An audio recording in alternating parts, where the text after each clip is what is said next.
Alright, so in this video I'm going to be talking about the greatest survival horror games of all time. And I'm not a horror aficionado per se, I'm into all sorts of genres, like eclectic mix when it comes to gaming. But anything that, it's fun, basically.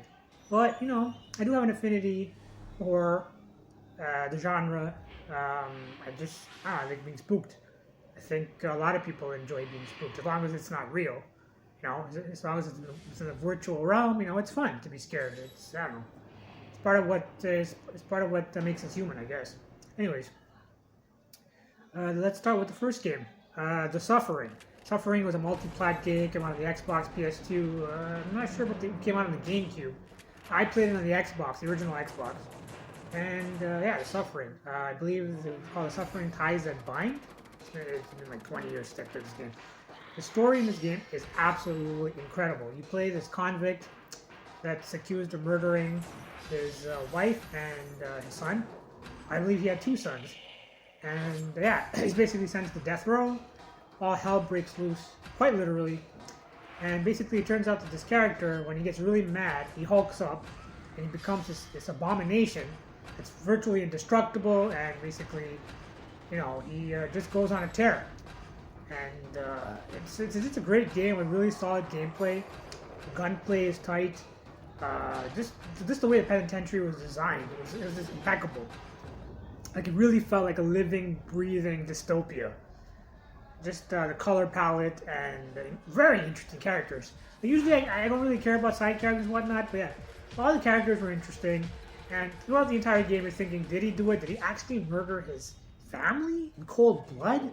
Like you're playing as this monster, like it makes you uneasy, but then you're thinking maybe there's a twist, maybe he didn't do it.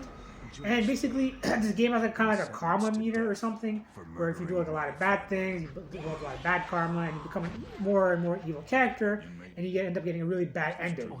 So if you play the game as an asshole and you're just going around killing everyone and not helping your fellow inmates escape and just like killing everything that moves, making poor decisions.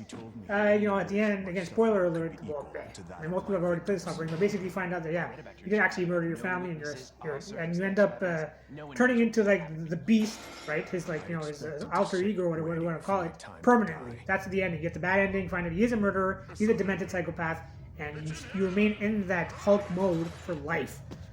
It's pretty terrifying. And fortunately for me, I'm a pretty good guy in real life. I try to do the good thing, the right thing, whenever I could, try to help fellow inmates and whatnot. I got the good ending, where you find out he was framed, and yeah, anyways. It's just a really fun game. Really terrifying creature. Great lighting effects. Ominous ambiance. Like 8 to 9 hour experience. This type of game you play for the story. Like I said, the other characters that you encounter, they feel like real people. You don't feel like caricatures or you're meeting certain tropes or something. I don't know. You don't feel like stereotypical characters.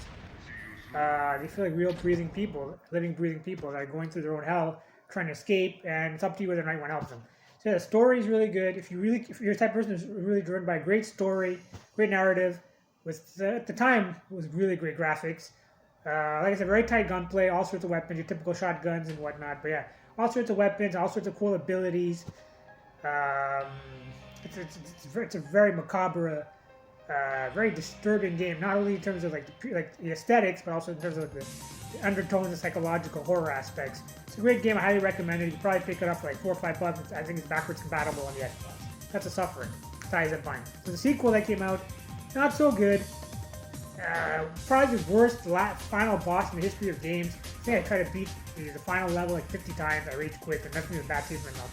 So I highly recommend you play the original, the Suffering.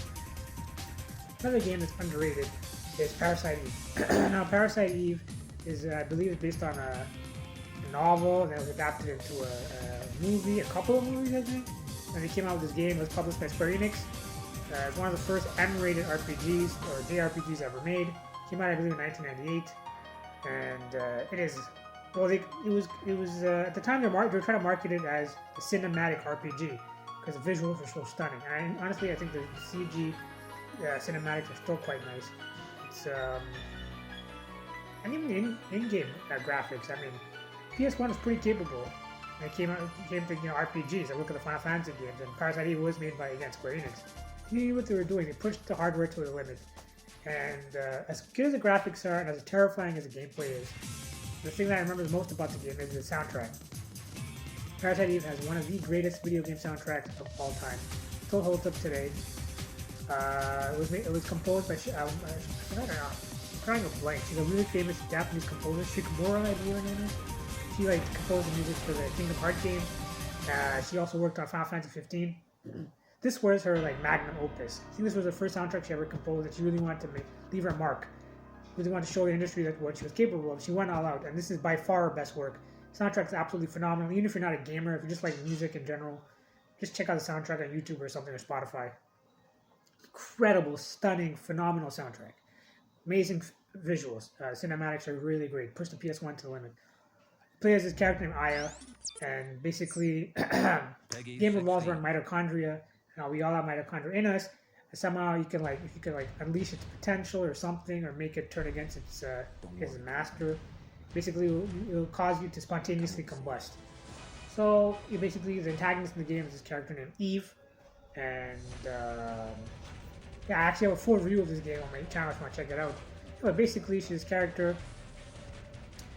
She's a cop for the NYPD, and again, I want to get the story is really good. I really don't want to ruin it for you guys. But if you're into mitochondria and biology and microbiology in particular, if you like a really gripping sci-fi story, a lot of twists and turns, great characters, great antagonist, you owe it to yourself to check this game out. I really wish it was available on the Microsoft Game Store. Yeah, but I played on the PS1 and I got it on the PS3. This is a great game. The writing is so freaking good. I've never played an RPG in my life where the script was this polished. Usually with the translations, a lot of things are lost in translation. There's a lot of typos, grammatical errors.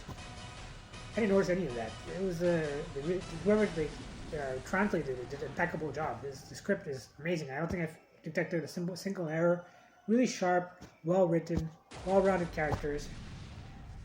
Amazing boss fights. And basically, this isn't your typical, turn-based RPG. It's like an action RPG. So you're actually running around the game, running and gunning. And you can get all sorts of weapons and armor that you can pick up, and you can upgrade your weapons using the junk that you find around the game. You can mod weapons, mod armor, and you develop all sorts of abilities in the game. Like you can slow down time and power up and go basically Nova and unleash amazing special attacks on your enemies. You can heal your character, use haste, and accelerate your speed, and there's all sorts of abilities. Once you beat the game, you go back a second time and you access the Chrysler building, and there's 50 floors on the Chrysler building. You have to go up one after another. See, if you die, you have to start from the beginning. I never managed to beat the Chrysler building, but yeah, it was a real incentive to go back and play it a second time. And yeah, but the game, I will say one thing though, the game, the main game, if you want to call it, is relatively short. The game is supposed to take place over a span of 6 days, I believe.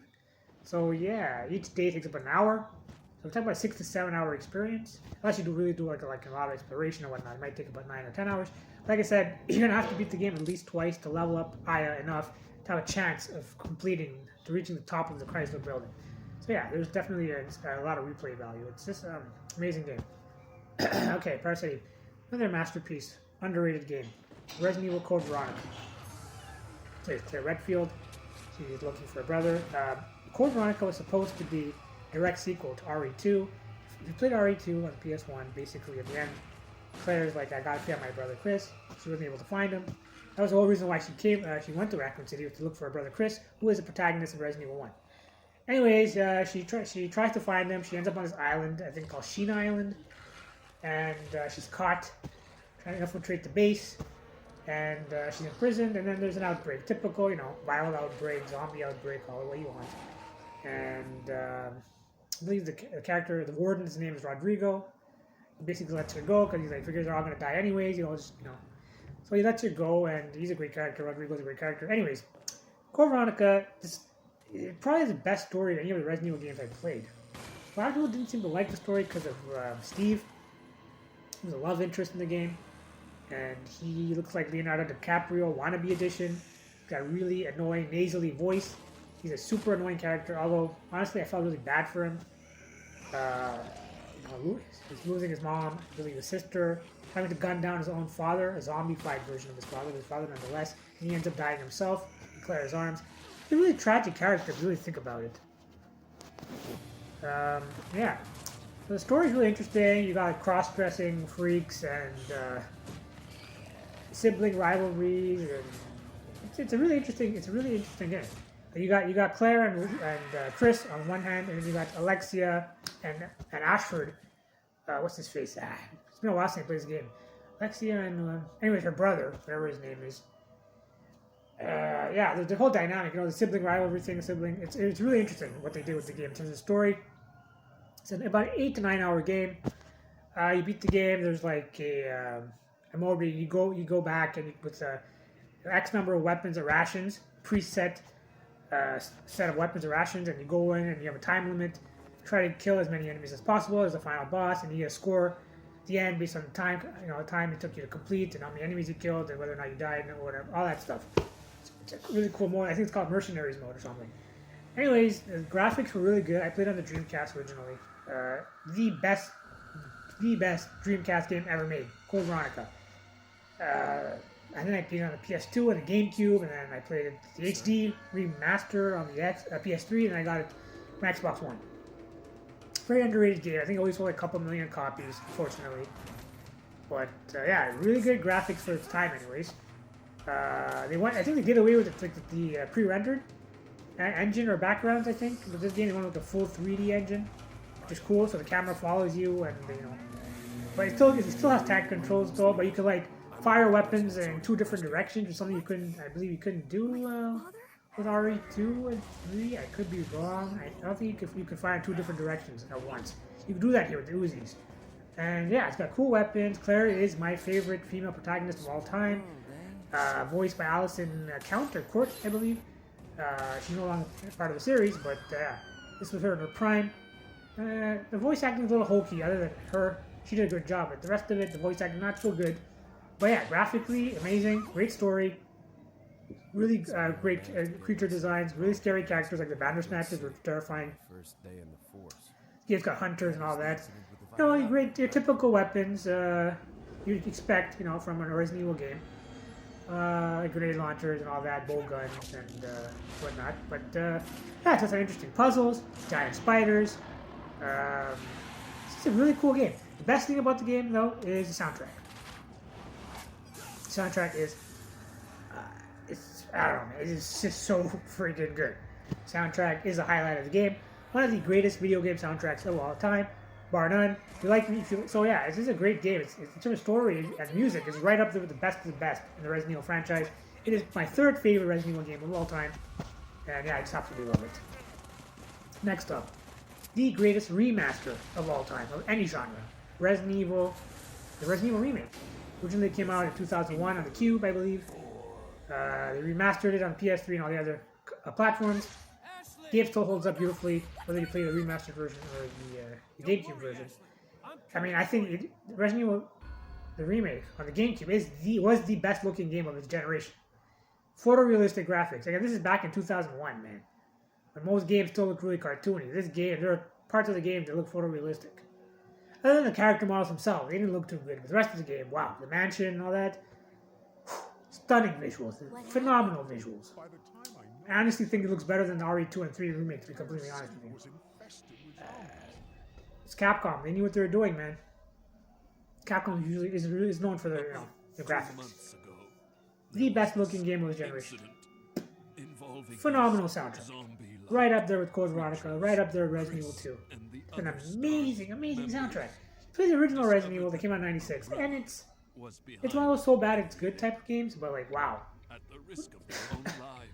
The original is just so cheesy. Yes, the remake has some cheesy moments, but they cleaned it up for the most part. Not so cheesy. It's just an improvement over its predecessor in every conceivable way. The original didn't look too good. This game looks phenomenal. The soundtrack was decent in the original. The soundtrack in the remake, phenomenal. The writing in the original is known for being very cringeworthy, and the voice acting was abysmal. The dialogue is a lot better, not saying much. Voice acting a lot better, not saying much, but still, it's a huge drastic improvement over the original. They improved on the game in every way. They added all sorts of other parts of the game, like the mansion. They extended certain areas in the game and whatnot. There's a tragic story of Lisa Trevor, which is completely new. They added to the remake. It is just such an amazing game. My God, the remake. People talk about RE2 remake being the best remake. Nope, not even close. Not even close. RE remake, you owe it to yourself to play the remastered version on any of the next-gen platforms.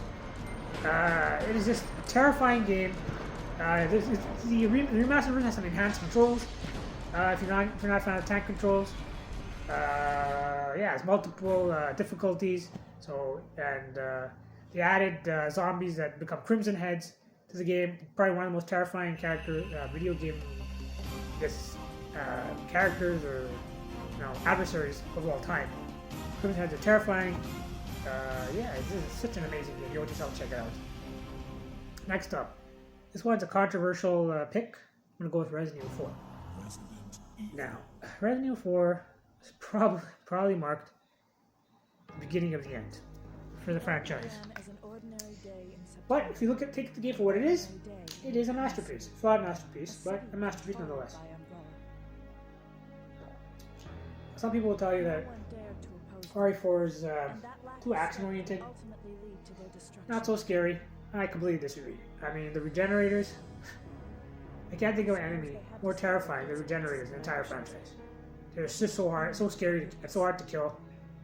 It has a strategic element with the scope, the infrared scope you have to use, and then you gotta take out the Las Plagas that's on their back with the more powerful Regenerators. They're just so terrifying. The NPCs are so much smarter than the lumbering zombies from the game that preceded it. So yeah, now you're dealing with actual humanoid characters. They're actually humans that have been infected, but they're still smart, still able to communicate with each other, able to flank you and ambush you. And yeah, they're really smart. They're able to duck incoming fire, and they got weapons of their own, like sickles and pitchforks and knives and guns and grenades. And I don't think any of these grenades. I mean dynamite. I was going to say dynamite. Yeah, dynamite. They've got all sorts of weapons. They got wooden shields and bows and bow guns and stuff. Like wow, man, they're armed to the teeth. There's way more of them at once that you have to deal with compared to some of the predecessors. And they're really fast too. Yeah, they're not going to walk. They're gonna run at you. And they're willing to sacrifice themselves. So yeah, the enemies are way more advanced, way deadlier compared to previous entries in the series. How is that not terrifying? I mean, it's more of a visual, adrenaline-pumping type of game, but it's still it's a very tense and scary game. What about the chainsaw guy? Kill you one shot. Yeah, there's a lot of really powerful, terrifying enemies in the game. It's a very terrifying game. Yeah, I do believe that some of the enemies do use grenades. Incendiary grenades.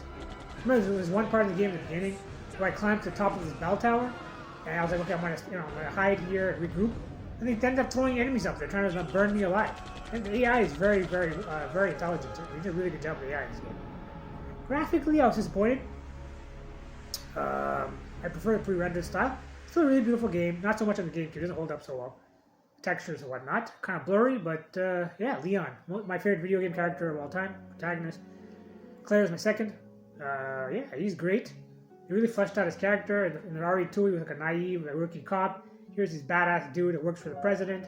Sent to rescue, the president's daughter, Ashley Graham. And a lot of people hate Ashley, but as far as like damsel in distress type of character is concerned, she's great. I mean, if you let's say you're trying to attack an enemy, she'll duck. You can tell her to stop. You can tell her to follow you. You can tell her to hide in crates while you kick ass and take names. Yeah, the AI, they did a good job with that. She's not a horrible character. Yeah, I don't know. It's a great game. Pretty epic boss fights. And out of all the Resident Evil games, this game has the most replay value. I've beaten Resident Evil 4 15 times. Every platform conceivable. It's probably the most addictive game I've ever played in my life. I mean, 15 times. Who beats a game 15 times? It's that good. The game really encourages you to kill every enemy, explore every nook and cranny, get gold, to upgrade your weapons and buy new weapons and whatnot. Really encourages exploration, epic boss fights. Once you beat the game, there's assignment Ada, which is like another mode you play from Ada's perspective, Ada 1. There's mercenaries, again, try to get a high score. If you get 5 stars in all of the stages, you unlock the hand cannon. Simon Ada, Separate Ways, another one where you also play as Ada. Yeah, the main game, I remember the first time I beat it, it took me 20 hours. And I spent another 15-20 hours playing all the other secondary modes. So total 40 hours in the first playthrough, I guess. Yeah, this is a very lengthy, very fun game. Story isn't the greatest. It's one of the weaker stories out of all the games in the series. Music, not the greatest. Other than 3 or 4 tracks. That's why I said it was a flawed masterpiece. There's some things that the predecessor did better than it. But in terms of core gameplay, RE4 is the best Resident Evil game ever made, and they're never going to top this game. The rumors that they're going to remake the game, I'm sure they're going to botch it like they botched RE2 remake and RE3 remake. Okay, next up. My favorite survival horror game of all time. Resident Evil 2, the original. Came out in 98. Played on the N64. A friend of mine, his uncle actually bought me the game. And, yeah. Terrifying game. There's a lot of jump scares in the game. That are well done, though, well implemented. Liquor is terrifying. First encounter with the liquor. One of the most tense, spine-tingling moments in gaming history. We're introduced to Leon and Claire. Like I said, my 2 favorite protagonists of all time. Graphics for the time, phenomenal. And also in terms of soundtrack, RE2 has the best soundtrack any game in existence. This is my honest to goodness opinion. Only game that could rival the RE2 soundtrack is 007, GoldenEye 007 on N64. One of the things that pissed me off about the remake was that the soundtrack was garbage, and they actually charged people an extra $5 to unlock the original soundtrack. That's crap for you, milking every penny. But the original soundtrack, quite possibly the greatest soundtrack of all time. Phenomenal soundtrack. It's absolutely perfect. There's no other word to describe it but perfect. Soundtrack is incredible. Visuals for its time, anyways, are great. Other than the cinematics, yeah, I played on the N64. The FMVs were heavily compressed. Just the fact that they were able to get both all the scenarios onto one cartridge, one 512 meg cartridge, is a miracle. Technical marvel, technical achievement, the highest order. But yeah, RE2. The story is really, really interesting. They had the zapping system, where basically you could play as Leon, scenario A, and then play as Claire, scenario B, and then vice versa. So if you want to enjoy everything there is to enjoy in the game, experience everything there is to experience in the game, you have to play the game at least 4 times. Which is awesome. And again, I've been Resident Evil 2, I think 12 or 13 times. It's that good. It still holds up. I know people talk about it. It's okay. Yeah, the graphics aren't so great anymore. The music is still great. It's still a fun game. It's got some great weapons. The shotgun is amazing. You get to decapitate enemies. It's very satisfying. Wait for his army to come approach you, and then this one's about to pounce on you, just blow its head off. The Kingdom Come.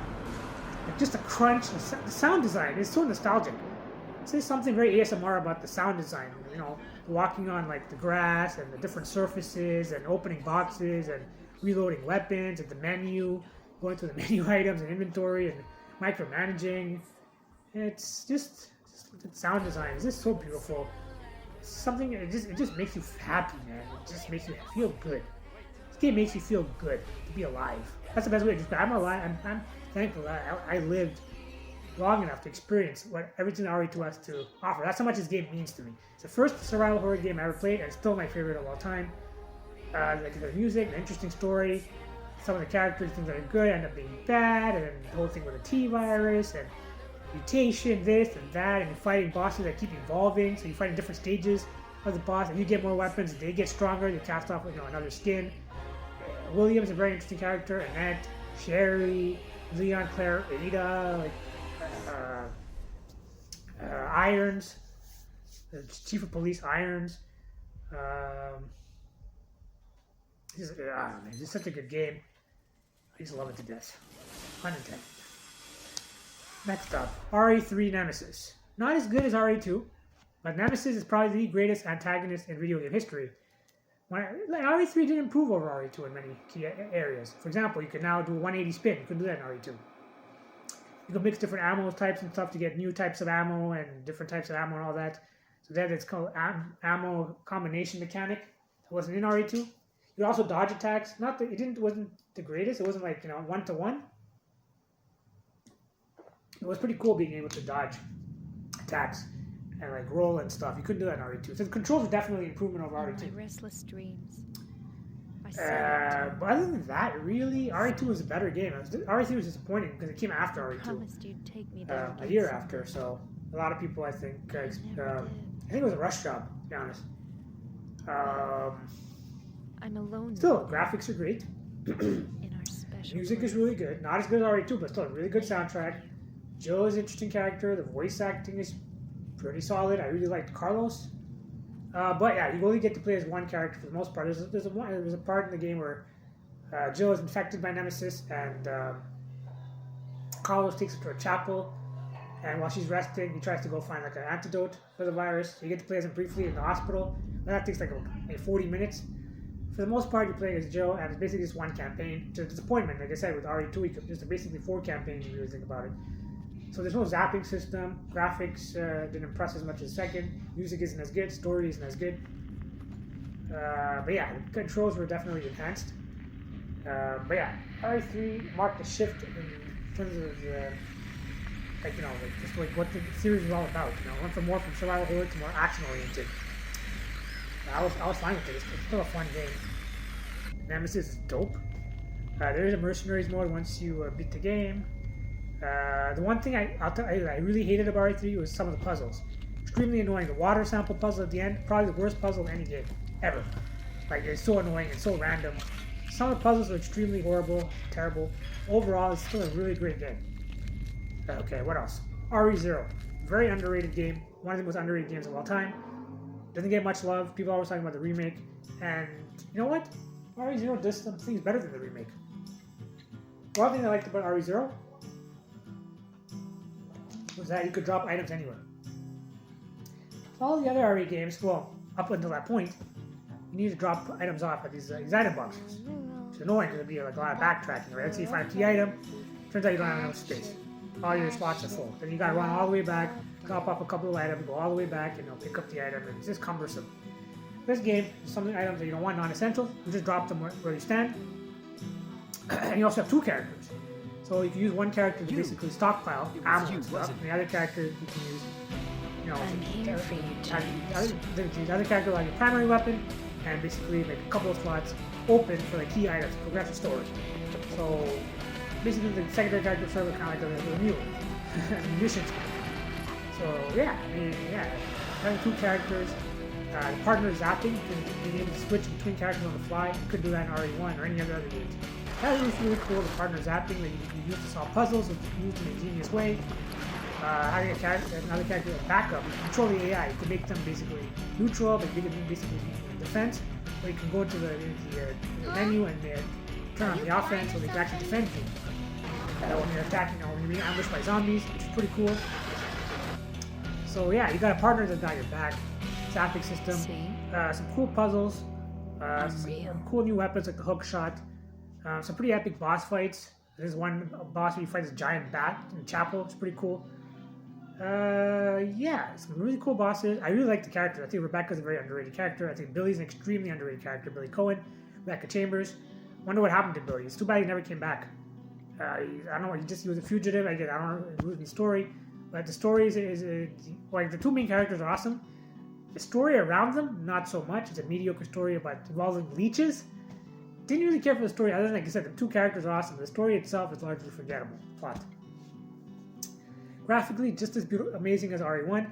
There's a scene in RE0 when you're on top of a train and there's a torrential downpour. You're caught in a storm, and you have to make it to the front of the train, basically, without slipping off the train and falling to your death. The visuals. Mary. Jaw-dropping. Could you really be in this? Jaw-dropping. I remember I was playing it at my friend's house. I'm like, dude, my friend was upstairs looking for work. I was like, dude, you gotta come down and check this out, man. And he was like, holy shit, man, this is running on the GameCube? Wow, stunning visuals. Just as good as RE1. An awesome soundtrack, not quite as good as RE1, but still a really, really competent, amazing soundtrack. Stunning visuals, interesting characters, partner zapping, being able to drop off items anywhere, so you can, it's just, there's less padding. You just, if you want the game to move at a brisk pace, to have a nice flow to it, you probably want to drop off items whenever, wherever. There's a really cool map system, so if you ever need to go back and pick up items, the map will tell you exactly where you dropped off items. So you don't need to worry about that. Yeah, it's just a great game. Highly recommend check it out. So far we covered RE0, 1, 2, 3, Code Veronica, 4. 5 I would not consider a survival horror game. It's a good action game. I've enjoyed it. It's one of my favorite games of all time. I wouldn't really consider it survival horror, so I'm not going to include it. RE6, Abomination. RE7, a good game. But I consider one of the greatest survival games of all time. No, No. think you can walk It's the type of away game that from you beat this? once, the one and done. Sandman. It's still an extremely expensive game. I mean, How is this possible? Microsoft having their summer sale right now. Still $30 plus tax for digital copy of Gold Edition. DLC is way overpriced. Soundtrack not memorable. Visually, looks good, but like, whatever. Didn't really impress. Story's pretty interesting, I guess. Although the main characters, Ethan and I can't remember the other chick's name. Mia. Yeah, Mia. She's horrible. I don't know. It's a fun game. The third act is not very good. Some crappy boss battles. Overall, it's a solid game. It's definitely quantumly better than RE6, which is the worst game in the series. It's just, I don't know, man. I want to say it's one of the best ever. It's a decent game. I'll probably give it a 7.5. RE8 Village, I haven't played it yet. Waiting for price drop. So what else? Are there any other games to cover? Silent Hill. Silent Hill 2. Here's the thing with Silent Hill 2. Silent Hill 2 is not aged well. At all. Like, I played the remastered version, or whatever, 360 a couple of days ago. After an hour or two, I lost interest. It's just not a very good game. But back in the day, I played it on the PS2. I really enjoyed it. Even though some of the puzzles were not so great, and there's some backtracking and stuff, I don't know. I remember the game being really good because the story was really interesting. Find out at the end that spoiler alert, that your character actually killed his wife, euthanized her, and all the creatures in Silent Hill are actually manifestations of his guilt, and all the emotions he felt throughout the course of his wife's illness. He was diagnosed with terminal illness, and he just couldn't, I guess, handle taking care of her anymore. So he put her out of her misery, put himself out of his misery, or whatever. So yeah, like all the sexual tension and anger and hostility, they all manifest into the actual creatures. They're embodiments of his emotions, his raw emotions. It's interesting twist, great story. But yeah, I mean, funky controls. I don't know. I mean, Silent Hill itself, the environment, the ambiance, all that, amazing, great atmosphere. The characters, interesting. Amazing, thrilling story. Core gameplay is not good. It is not a good game. It wasn't good back then. It's aged horribly. Now, I'm thinking of playing Silent Hill 3. I heard it's really good, but I haven't gotten around to it. I'm currently playing Zombie Army. So yeah, that's pretty much it. I played other games like Deadly Premonition, and Power 72, and First Birthday, and a bunch of other zombie games. You know what's a decent... I don't know. You know what's a decent game, surprisingly good, decent survival horror game? Daymare. Daymare, it's like an RE2, I guess.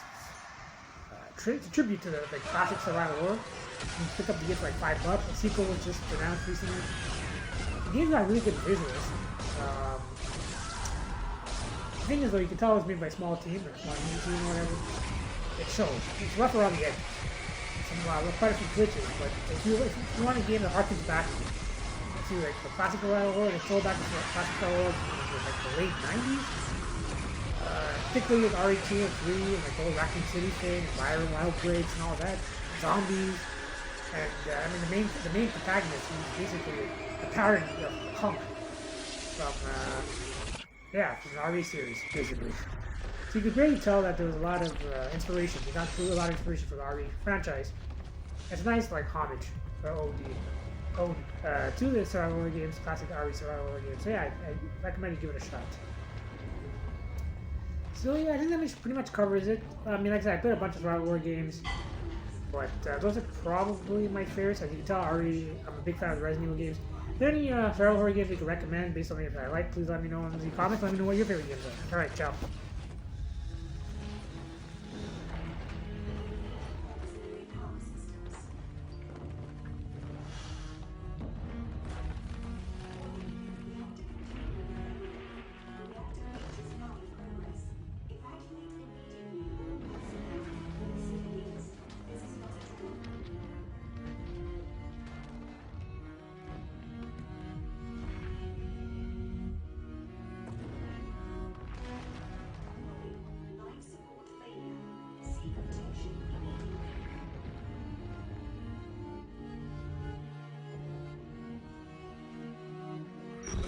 Complete bastard.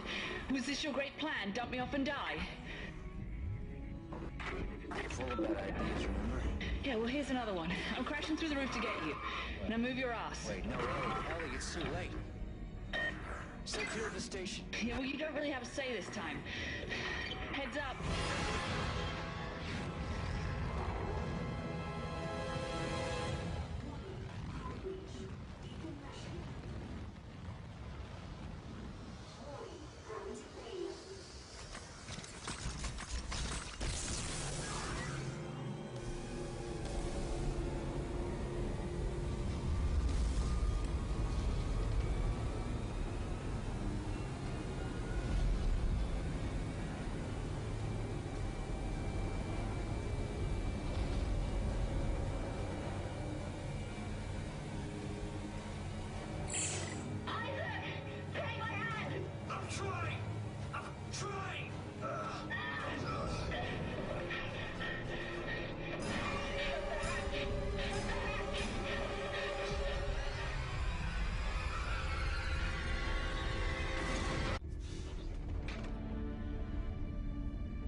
What?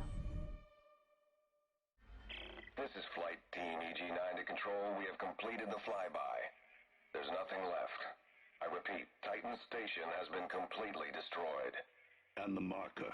Negative. Nothing survived this, sir. Marker Site 12 is a total loss. Pity. Recall all flights and return to base. The other sites will have to pick up the pieces.